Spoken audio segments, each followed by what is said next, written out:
اللہ اصطفیٰ آدم، اللہ نے آدم کو چنا، آدم کی اولاد کو نہیں۔ آدم اکیلا،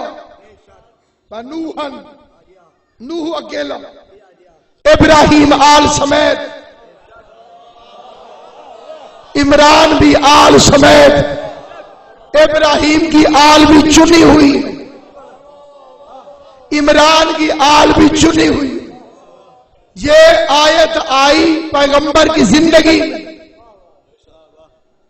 چناؤ پہلے ہو چکا، بعد میں الیکشن کیسا؟ جو منصب خدا کی طرف سے پر ہو چکے ہوں، الیکشن تو اس میں ہونا چاہیے جو سیٹ رسول خالی چھوڑ کر گئے۔ توجہ ہے یہ نہیں؟ پھر ٹیکنیکل سیٹوں پر الیکشن نہیں ہوتا۔ ڈرائیور کی گدی پہ وہ بیٹھے گا پہلے جسے گاڑی چلانی آتی ہو۔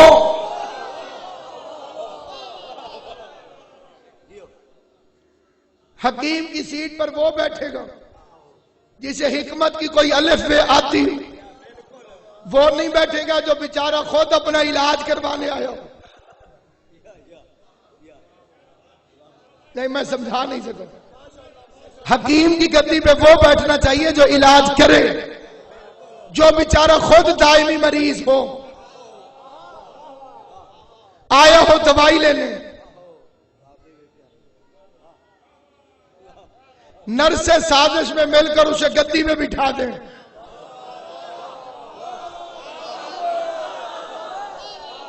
اس بیچارے کا کیا کام ہے کہ وہ علاج کرے، جسے حکیم خود کہے کہ تو ٹھیک نہیں ہوا، بیماری تیرے دل میں چونٹی کی چال کی طرح چلتی ہے۔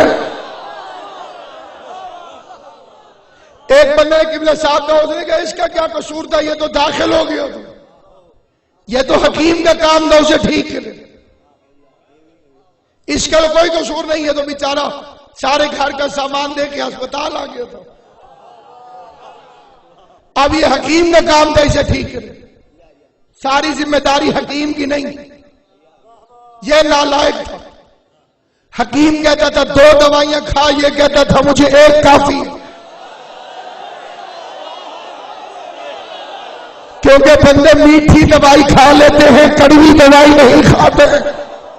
اب اس کے لیے قرآن تھی میٹھی دوائی۔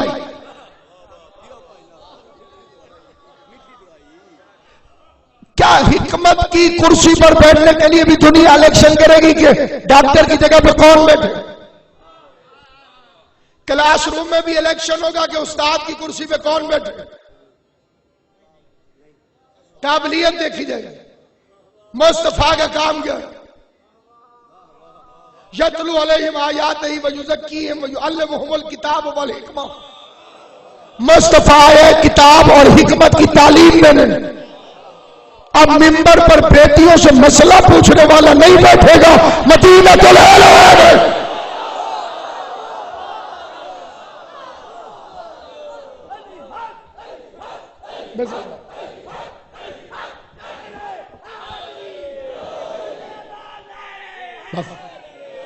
پیغمبر شہر ہے تو دروازہ بیٹھے۔ مصطفیٰ کو یہ فکر تھی کہ میں امت کو بتا کے جاؤں گے مسواک کتنی ہونی چاہیے، میری امت میں اختلاف نہ ہو جائے، انہیں بتا کے جاؤں کہ پانچوں کا سائز کیا ہونا چاہیے،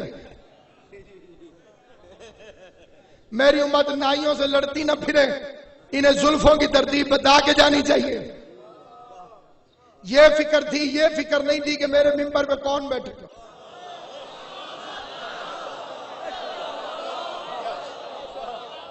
وہ ساری باتیں بتا گئے، یہ کوئی بات بتا کر نہیں گئے کہ میرے بعد ممبر میں کون بیٹھے۔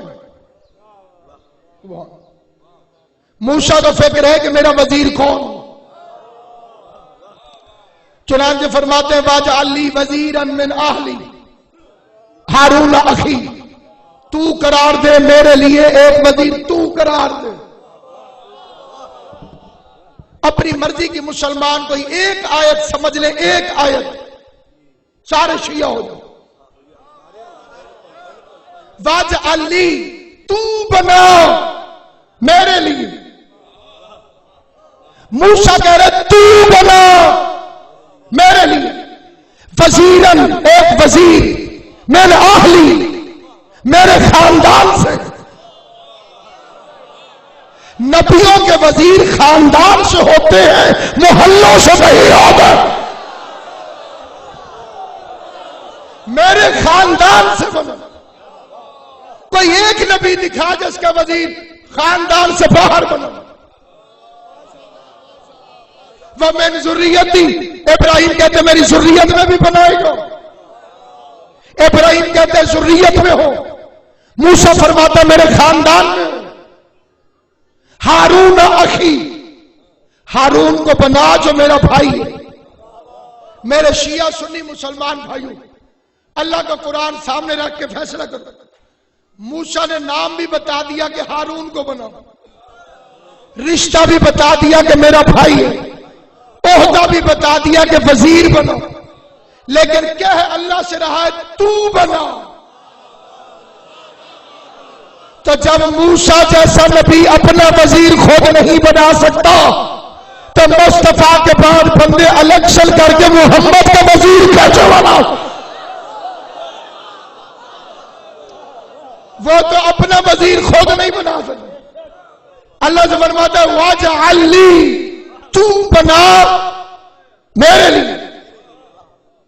موسیٰ کو فکر تھی، کیا مصطفیٰ کو فکر نہیں تھی؟ آپ مصطفیٰ کی دعا بھی اسی قرآن سے سن.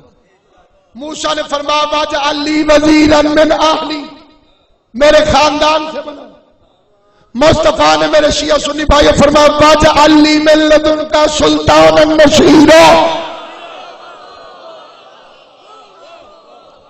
موسیٰ فرما رہے میرے خاندان سے عطا کر. مصطفیٰ نے فرمایا اپنے پاس سے دے. یا علی تیرے کیا کہنے، یا علی تیری عظمت کے کیا کہنے، یا علی تیری فضیلت کے کیا کہنے. موسیٰ نے مانگا تھا اپنے گھر سے، مصطفیٰ نے مانگا اس کے گھر سے. اس نے خاندان سے مانگا تھا، ہارون اپنے باپ کے گھر پیدا ہوا. مصطفیٰ نے مانگا ہی اس سے تھا، علی کعبے میں نہ آتا دور کو. واجعل لی من لدنک سلطانا نصیرا، مدد کرنے والا سلطان ہوتا. چناؤ سے وہ ڈرتا ہے جس کی جنس ناقص ہو.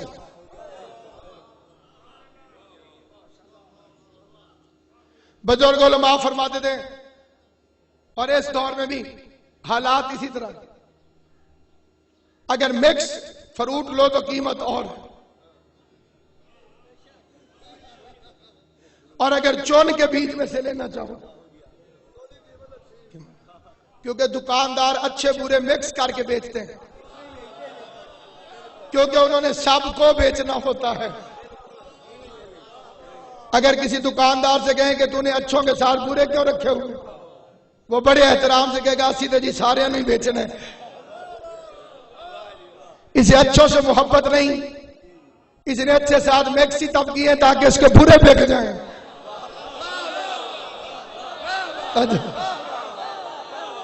جس کے پاس غیرت ہے اس کے پاس اصلی اسلام. اور اگر غیرت ہو تو بندے 2 منٹ میں سمجھ سکتے. ابھی ایک قانون بنا ہے 62-63، ٹھیک ہے جی. دوبارہ ان کی آپس میں کوئی بات چیت ہو تو گئی ہے ویسے، لیکن شروع میں جو بات چلی تھی اس کے تحت یہی تھا کہ ڈیفالٹر الیکشن نہیں لڑ سکتا. مسلمان 62-63 کو مان لیں، ہمیں کسی پر کوئی اعتراض نہیں. جو جو ان کی شرطوں میں پورا اترتا جائے ہم اسے ماننے پر تیار ہیں. جس نے بجلی کا بل دیا وہ الیکشن نہیں لڑ سکتا، جو وابڈا کا ڈیفالٹر ہو وہ الیکشن نہیں لڑ سکتا، جو سوئی گیس کا ڈیفالٹر ہو وہ الیکشن نہیں لڑ سکتا، جو آبیانہ نہ دے وہ الیکشن نہیں لڑ سکتا. پھر فیصلہ کر کہ جب ڈیفالٹر پاکستان میں الیکشن لڑ نہیں سکتا تو رسول کی بیٹی کا ڈیفالٹر محمد کے ممبر پہ چڑھ جانا.